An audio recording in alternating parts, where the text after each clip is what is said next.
సూర్యాపేట జిల్లా నూతలకల్ మండలం మేడిగూడెం గ్రామ పంచాయతీ సర్వే నంబర్‌లో సూర్యాపేట బీఆర్ఎస్ పార్టీ అధ్యక్షుడు, పట్టణ పార్టీ అధ్యక్షుడు సవర సత్యనారాయణ గారిపై ఆరోపణలు రావడం జరిగింది. మన దగ్గర సత్యనారాయణ గారు ఉన్నారు. వారు మళ్ళీ చూస్తున్నారు. అన్న చెప్పండి, ఆ భూమిలో మీ మీద కొన్ని ఆరోపణలు వచ్చినాయి. ఏంటంటే బాగా పంపిణీ కాకముందే భూమి కొనుగోలు చేశాడు అని కొంతమంది రైతులతో పాటు చల్లా వెంకటేశ్వర్లు కూడా మీ మీద ఆరోపణ చేస్తున్నారు. దాన్ని మీరు ఏ విధంగా చూస్తున్నారు? ఒకటి, చల్లా వెంకటేశ్వర గారు అన్నట్టుగా బాగా పంపిణీ కేసేసిండు. ఇది బాగా పంపిణీ అయిన కాగితం. వాళ్ళ నలుగురు అన్నదమ్ములు, చల్లా వెంకటేశ్వర గారి నాయన తాలూకు నలుగురు అన్నదమ్ములు కూడా బాగా పంపిణీ చేసుకొని బాగా పంపిణీకి రాసుకున్న కాగితం ఇది. ఇది బాగా పంపిణీ అయిన తర్వాత ఎవరి పాస్ పుస్తకాలు కూడా వాళ్ళకు వచ్చినాయి. ఇప్పుడు బాగా పంపిణీ కాకుండా బాగా పాస్ పుస్తకాలు ఎట్లా వస్తాయి? ఈ పాస్ పుస్తకాలు ఇవి ఎవరి బాగా పంపిణీ ఏ సంవత్సరంలో జరిగిందన్న? ఇక్కడ చూడండి, 1972 బాగా పంపిణీ అయింది.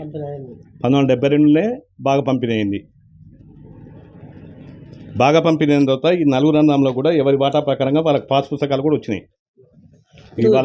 చల్లా వెంకటేశ్వర్ల ఆరోపణ ఏంటంటే, ముఖ్యంగా నేను వాళ్ళకు దగ్గర ల్యాండ్ కొన్నమాట వాస్తవం, నేను 9 లక్షల రూపాయలు పేమెంట్ చేశాను. అయినా సవర సత్యనారాయణ గారికి పోయి చెప్పడం జరిగింది.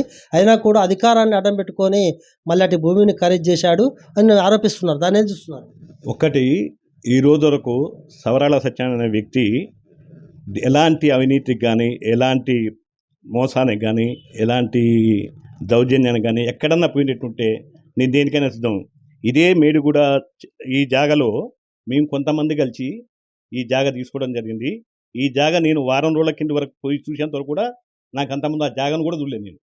నేను ఈ జాగను ఒక వారం కిందనే చూశాను. ఎందుకంటే అంతా కూడా మా ఉపేందర్ చూసుకుంటాడు, ఆయనే చేస్తాడు. తలా ఎంత నమ్మకాలతోటి తలా ఎంత పెట్టుకొని చేసుకున్నాము. అది మొత్తం కూడా ఉపేందర్ గొప్ప చెప్పిన ఉపేందరే చూసుకుంటాడు. అది నేను జాగ చూడటం కూడా మనం ఒక వారం రోజులే అవుతుంది.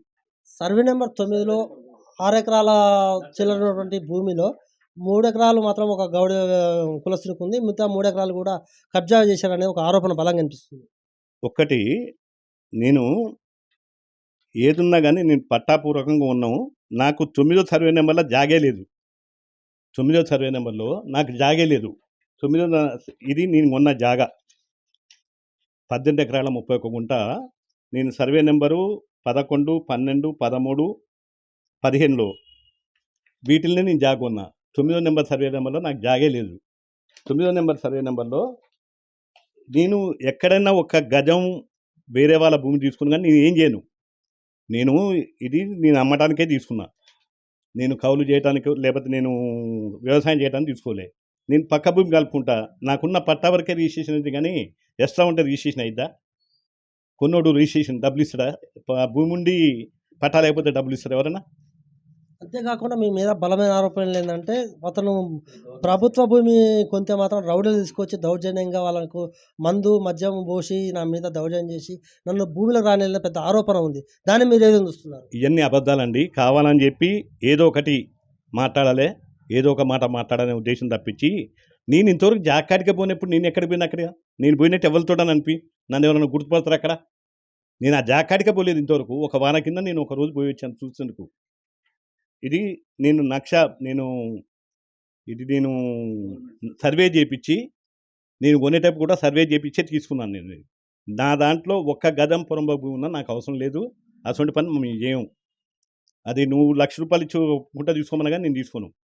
ఎందుకంటే అటువంటి పని మేము చేయలేదు. అటువంటి పని మేము ఏది ఉన్నా కానీ కష్టపడి నీతి నిజాతిగా బతికినాం. కానీ ఇటువంటి పాపం పనులు చేసి ముఖ్యంగా కొంతమంది గౌడ కులస్తులు అనేది ఏంటంటే, దేవుడిని నమ్ముకునే సవరాల సత్యనారాయణ గారు కాడమయ్య గుడికి కూడా బాట లేకుండా చేసిండు. దాన్ని ఏది చూస్తున్నారు మీరు? అక్కడ రైతులని, అక్కడ గౌడ్స్ని అడగండి. మేము కాటమయ్య గుడికి కూడా మా దాంట్లో కొంత జాగ ఇచ్చాము. మీరు అక్కడ అడగండి. అడగకుండా ఒట్టిగానే దేవుని నమ్ముకుంటే దేవుని పేరు చెప్పి మనం అన్యాయం చేసేది అటువంటి అలవాటు లేదు నాకు. మేము కాటమయ్య గుడికి అక్కడ ఉన్న గౌడ్స్ కొంతమంది అడిగితే జాగ కూడా ఇచ్చాము. వాళ్ళతోటి కూడా కాగితం రాపించుకున్నాం. ఆ కాగితం కూడా ఉంది నా దగ్గర. నేను జాగ ఇస్తానని చెప్పింది. అంటే మీ మీద వస్తున్న ఆరోపణలు మొత్తం రాజకీయ కోణం చూసుకోవచ్చు అంటారా? నా మీద వచ్చే ఆరోపణలు మొత్తం కూడా చల్లా వెంకటేశ్వర అనే వ్యక్తి కావాలని దురుద్దేశపూర్వకంగా చేస్తుండు. ఇది మాత్రం చాలా అన్యాయమైన విషయం. ఎందుకంటే ఒక నిజాయితీ పరుణ్ణి ఎలాంటి ప్రాబ్లం లేకుండా మంచి జాగను కొని మంచి జాగను అమ్ముతుంటే డిస్టర్బెన్స్ చేసి ఏదో దురాలోచన చేస్తుండు. ఇది నేను మాత్రం అతని మీద చర్య తీసుకోవడానికి మాత్రం నేను వెనకాడను. ఇది మాత్రం ఆయన లేనిపోని అంటే ఏదన్నా ప్రూవ్ చేయండి. ఒట్టిన పొరంబోకు భూమి అన్నావు, పొరంబోకు భూమి చూపియండి, చూపించి మాట్లాడండి. చూపించకుండా నువ్వు పొరంబోకు భూమి ఉన్నావు అంటే ఎట్లా, ఆక్రమించుకున్నావు అంటే ఎట్లా? నేను ఆక్రమించుకుని ఏం చేయండి నా జాగను? నేను పోయాను వ్యవసాయం చేస్తాను అక్కడ. ఇప్పుడు రైతు పక్కన రైతు ఉంటే ఏమైనా కలుపుకుంటే ఆయన వ్యవసాయం చేస్తాడు. ఇది నేను సర్వే చేసి సవరాల తీసుకున్నాను. సత్యనారాయణ గారు చెప్పేది ఒకటే, నేను ఎక్కడ కూడా కుంట భూమి కూడా ఆక్రమించలేదు, నా మీద వచ్చే మొత్తం